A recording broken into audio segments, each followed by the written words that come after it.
Bienvenue sur ETV et bienvenue à Question Directe qui reçoit aujourd'hui Ahmadou Tidiane Cissé. Ahmadou Tidiane Cissé, inspecteur principal des douanes. Il a exercé des fonctions de rédacteur à la direction études et législation avant d'être affecté au port autonome de Dakar où il a été vérificateur puis chef de section. Il occupe actuellement les fonctions de chef de la fraude. Merci M. Cissé d'avoir accepté notre invitation. Vous avez sorti un livre qui s'intitule Terrorisme, la fin des frontières. Nouveaux enjeux de la coopération douanière en matière de sécurité au Sahel. Pourquoi ce livre? Je vous remercie Alassane et c'est un plaisir de vous retrouver 18 ans après des humanités passées ensemble au département de sociologie de l'université Cheikh Anta Diop. Alors je viens de publier un ouvrage intitulé Le terrorisme, la fin des frontières, nouveaux enjeux de la coopération douanière en matière de sécurité au Sahel. Comme vous le savez, la question liée à l'insécurité, au terrorisme donc, est une des missions de l'administration des douanes. Nous, on nous connaît généralement une fonction de collecte des recettes. Et l'administration des douanes participe donc à la prospérité économique du Sénégal. En 2020, nous avons fait des réalisations de 1020 milliards. On a également une mission économique qui est celle d'accompagner les investisseurs, d'accompagner l'investissement en mettant en place l'ensemble des procédures douanières, l'ensemble des ressources qu'il faut pour accompagner l'investissement au Sénégal. Mais il y a aussi une mission beaucoup moins connue qui est la mission de sécurisation de la chaîne logistique. Parce que comme vous le savez, après les attentats de 2001 du World Trade Center, l'Organisation des Nations Unies a pris un ensemble de résolutions. Il y a la résolution 1373 de 2001, la résolution 1624 de 2005 et celle numéro 2178 de 2015. Et l'ensemble de ces résolutions concourent à prévenir et à engager la lutte contre le terrorisme. Et nous, administration des douanes, nous faisons partie de l'Organisation mondiale des douanes qui regroupe 183 administrations.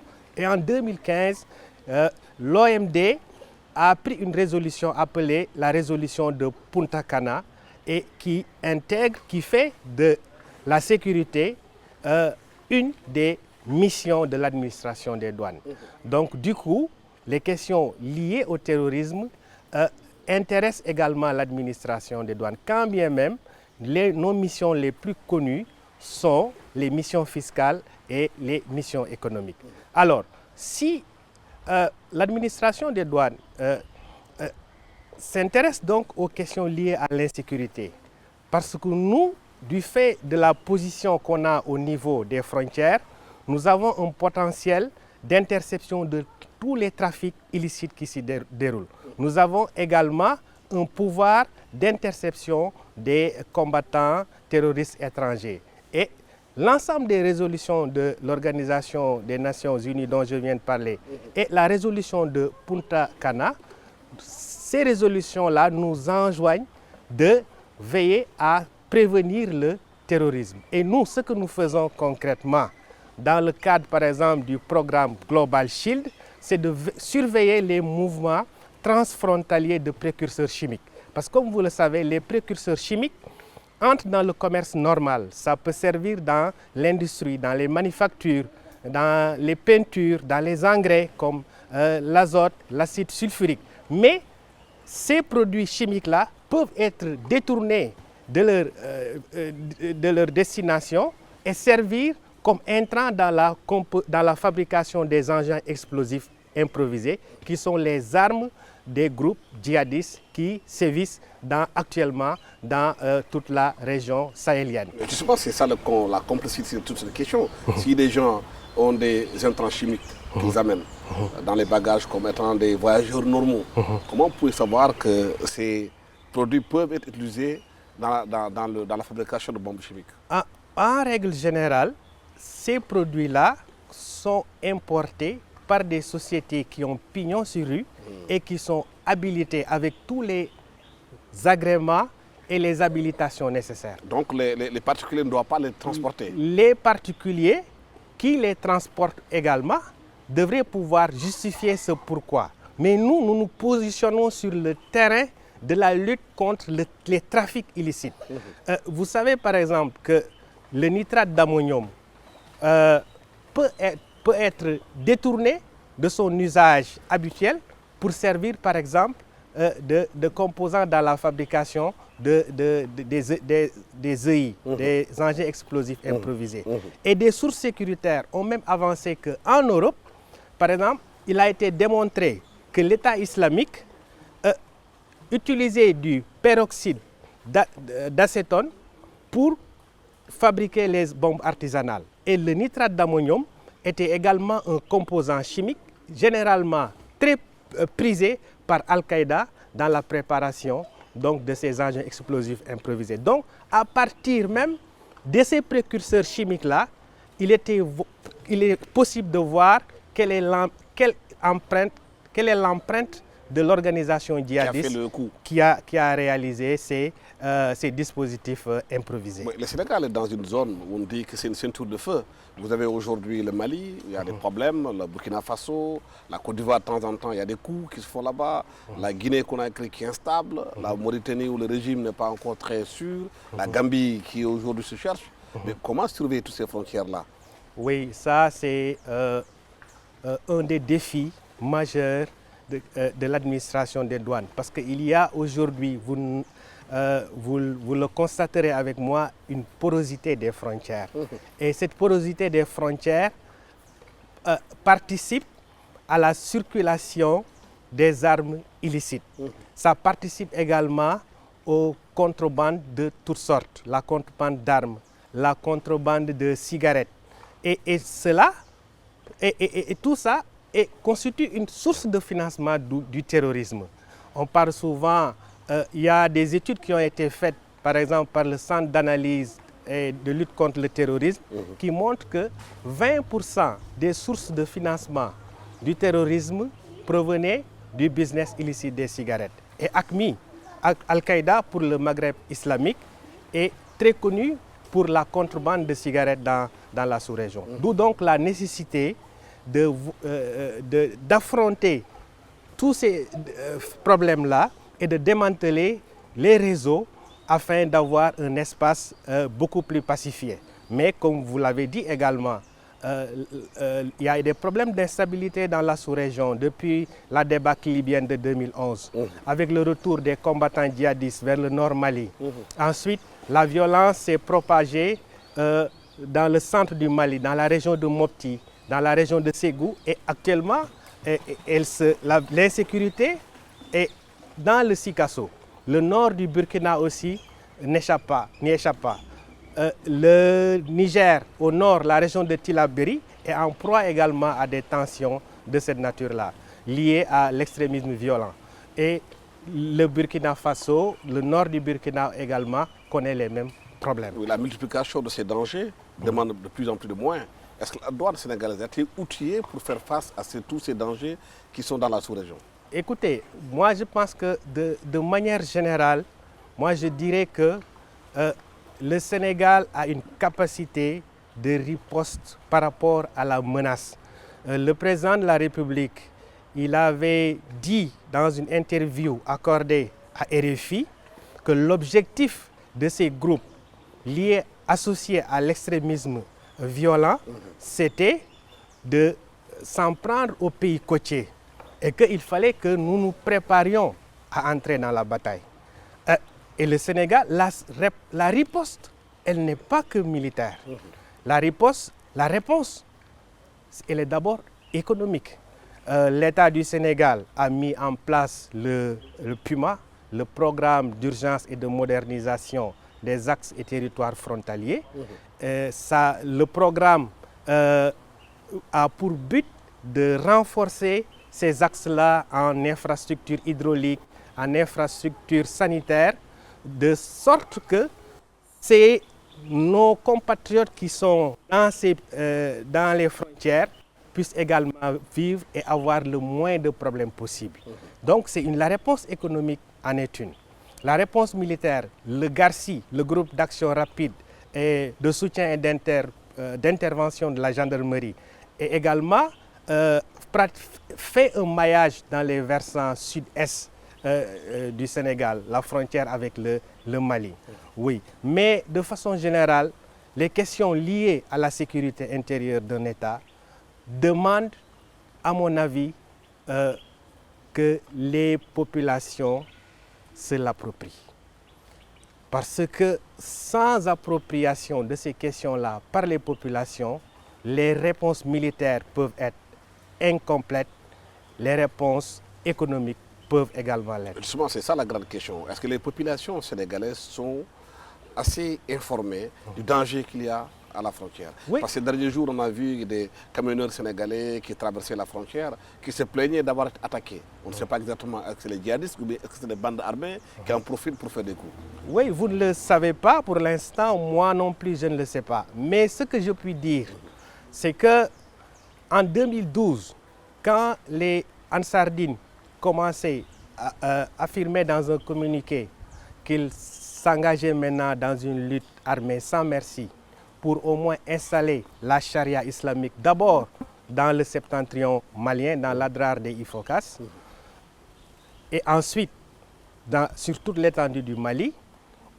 Kidal, qui était leur capitale, se situe à 2150 km de Kidira. Aujourd'hui, il y a des attaques de groupes djihadistes dans le Guidi Maha, dans les bureaux frontières de Sandaré, dans le Mali. Et Sandaré se retrouve à 250 km seulement de Kidira. Vous voyez, donc en 10 ans, il y a une avancée, une progression vers les pays côtiers. C'est la raison pour laquelle quand on parle de djihad déterritorialisé, les spécialistes des questions liées à la radicalisation et à l'extrémisme violent ont raison de parler de djihad global. Est-ce que l'une des réponses, comme l'a préconisé certains, c'est de mettre en place une armée fédérale, sous-régionale, de coordonner les forces? C'est une réponse, c'est une bonne réponse. La CEDEAO avait mis en place une stratégie régionale de prévention et de lutte contre le terrorisme, mais elle est actuellement à un problème de financement. Le budget pour mettre en place tout ça était évalué à 2300 milliards de dollars.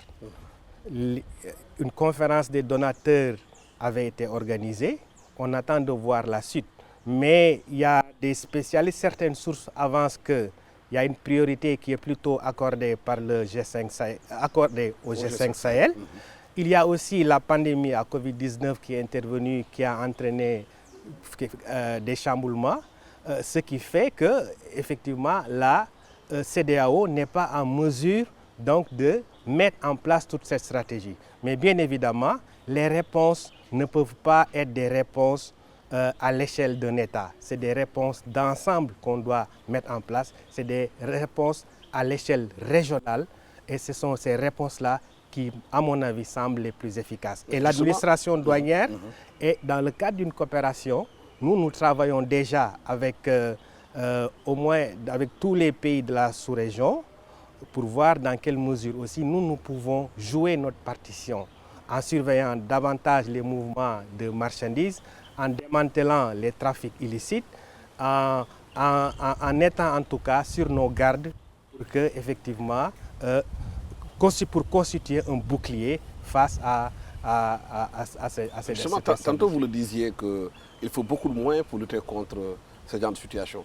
La pandémie, la Covid-19 est venue, il y a eu beaucoup de pays qui sont touchés sur le plan économique. Est-ce que cette pandémie ne fragilise pas davantage la sécurité dans la sous-région?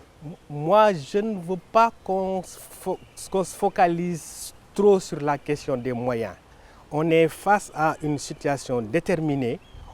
il nous faut inventer des ressources, il nous faut trouver dans quelle mesure nous pouvons mettre en place des dispositifs, capables de contenir ces assauts-là. Ça peut demander, certes, comme vous le dites, des moyens, mais ça peut demander une convergence de vues, ça peut demander une mutualisation des efforts, des intelligences. Les différentes forces de défense et de sécurité travaillent ensemble déjà. Il y a des éléments d'efficacité dans la gendarmerie. Il y a également des éléments d'efficacité au niveau de la police. L'administration des douanes également. Aucune administration ne connaît le mécanisme des transactions commerciales mieux que l'administration des douanes. C'est cette jonction des efforts, c'est cette conjonction des approches-là qui peut nous aider à surveiller davantage, à veiller à ce que nos compatriotes puissent vivre dans la paix, comme ça a toujours été le cas. La guerre que mènent les djihadistes est une guerre asymétrique. Oui. On ne peut pas savoir réellement où ils sont, qu'est-ce qu'ils font. Et ensuite, ils sont aussi branchés sur les nouvelles technologies. Ils utilisent beaucoup de téléphones portables, les motos Jakarta pour se déplacer plus rapidement. Est-ce qu'il n'y a pas un gros problème par rapport à ça? Exactement, parce que en réalité, j'ai évoqué dans mon ouvrage les modes opératoires. Parce que quand même, il faut retenir qu'il y a une évolution. On est parti d'un mode opératoire qui se caractérisait par la mobilisation de beaucoup de ressources avec une portée étendue. C'est ce qui est arrivé en 2001, avec l'utilisation des aéronefs qui ont attaqué les tours jumelles. Et là, une enquête américaine a révélé qu'on a mobilisé presque 500 000 $ pour cette activité-là. Et à la suite de ça, le Conseil de sécurité des Nations Unies a sorti une résolution pour combattre, démanteler les transferts, les flux financiers illicites. Et les groupes terroristes aussi se sont adaptés en mettant en place d'autres modes opératoires avec cette fois-ci un coût réduit et un impact peut-être moins important. C'est ce qu'on appelle les attaques de type loup solitaire. Mais ce qui se fait dans notre région sahélienne, c'est les attaques. Il s'agit bien des attaques à moto.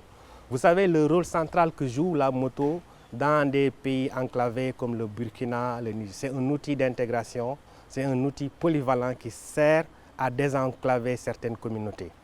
Et justement, les djihadistes se sont appropriés de cet outil-là. Et comme vous l'avez dit, c'est un conflit asymétrique, donc auquel les armées conventionnelles ne sont pas suffisamment préparées. Mais, comme je l'ai dit et répété, la réponse ne pouvait pas qu'être militaire.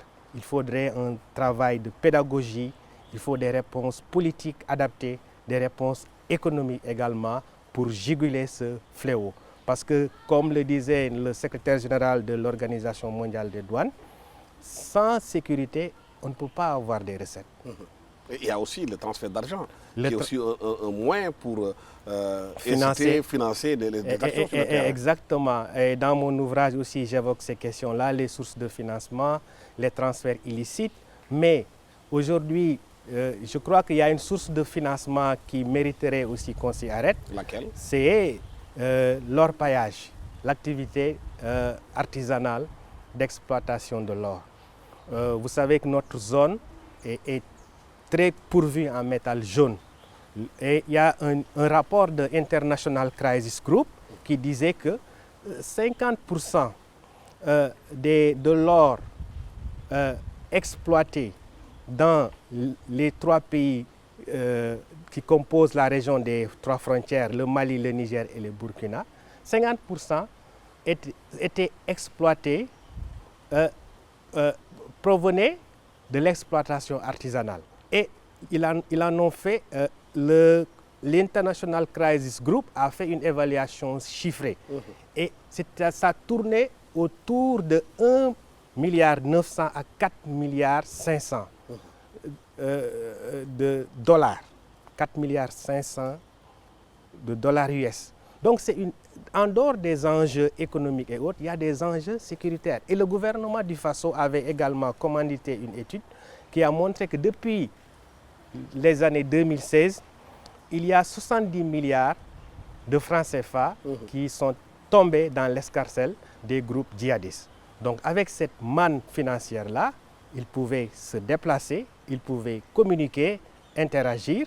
C'est la raison pour laquelle on ne peut lutter aussi efficacement contre le djihadisme, contre les groupes terroristes, les groupes d'extrémistes violents, qu'en nous attaquant à leur portefeuille. Et au Sénégal, on a Kédougou, qui est une zone d'orpaillage. Oui. Beaucoup de gens viennent de Burkina Faso et de la sous-région. Est-ce que la surveillance est assez stricte là-bas pour éviter justement que cet or-là ne serve à financer ces opérations? Oui, je vous ai dit tout à l'heure que le Garci a pris le devant. Il est positionné dans la région depuis quelque temps.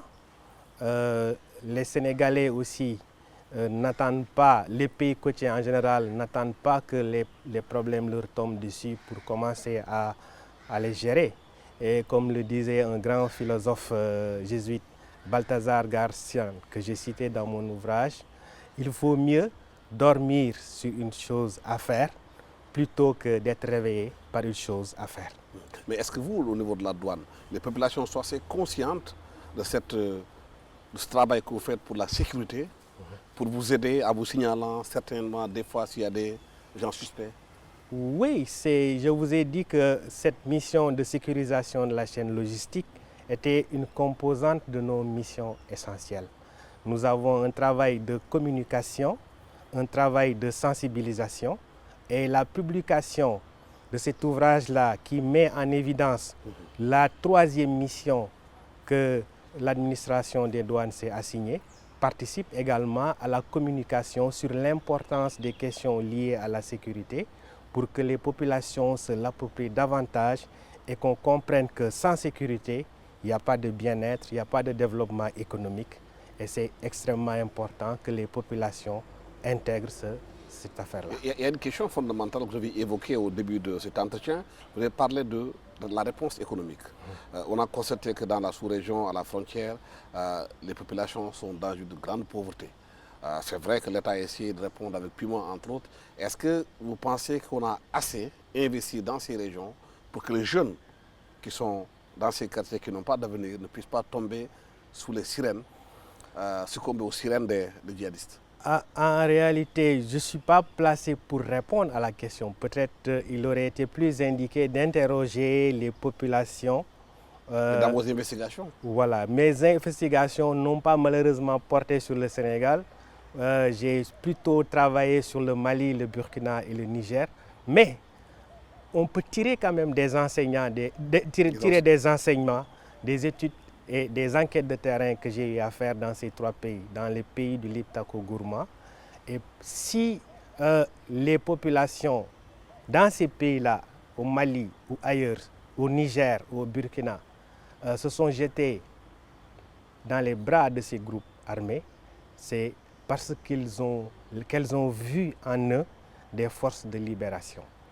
Donc, il faut, je crois, travailler jusqu'à mettre dans les conditions idoines les populations qui se trouvent dans des régions plutôt enclavées. Et en citant l'exemple du Puma, j'ai pensé que c'était aussi une réponse économique pour décloisonner ces régions-là, pour faciliter leur vie sociale quotidienne. Donc, comparaison n'est pas raison. Il y a certains qui ont vu ce qui se passe en Afghanistan avec les talibans qui sont venus au pouvoir. Est-ce qu'au niveau du Sahel, ça peut être un appel d'air pour ces djihadistes aussi qui penseraient peut-être que c'est un exemple à suivre? Quand en Afghanistan, avec l'invasion américaine dans les années 2000, les groupes djihadistes ont perdu du terrain. Al-Qaïda avait pensé qu'il fallait que l'Afrique soit une zone de repli. C'était en même temps un réservoir humain, mais en même temps une passerelle pour accéder à l'Europe. Et quelque part, il y a des spécialistes qui disent que le Mali, on voulait faire, ou en tout cas on veut faire du Mali l'Afghanistan de l'Afrique. On le sait déjà, on travaille à ce que l'État malien ne soit pas fragilisé. Parce que si l'État malien tombe, ça peut avoir aussi des conséquences beaucoup plus graves dans la sous-région en termes d'instabilité et en termes d'insécurité. Est-ce que les coups d'État successifs au Mali ne sont pas susceptibles de fragiliser davantage l'État malien? C'est vrai, c'est un problème. Je crois que les autorités maliennes travaillent avec les autorités de la CEDEAO et on va en principe vers des élections et peut-être le respect du calendrier peut aider justement à faire revenir l'ordre constitutionnel de façon à ce que tout ce que le Mali a connu ces dernières années soit un vieux souvenir. Oui. Pour revenir un peu au Sénégal, est-ce que vous avez l'impression en tant que spécialiste qui a travaillé sur cette question-là, que la question du terrorisme est prise très au sérieux, au plus haut niveau? Oui, la question du terrorisme est prise au sérieux parce que ça perturbe les plans de développement économique.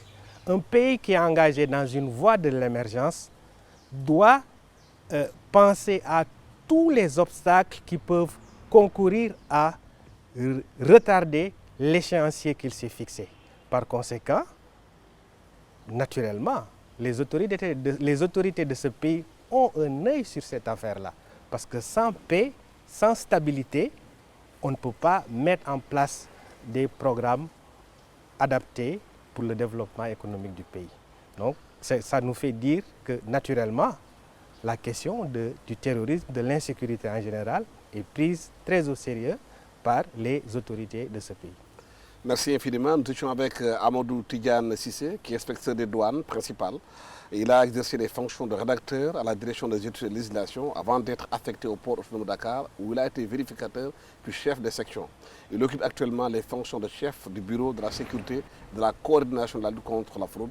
Merci d'avoir été avec nous, Amadou Tidjane Cissé. Je rappelle que vous avez sorti ce livre-là qui s'intitule « Le terrorisme, la fin des frontières, nouveaux enjeux de la coopération douanière en matière de sécurité au Sahel », une question plus qu'actuelle.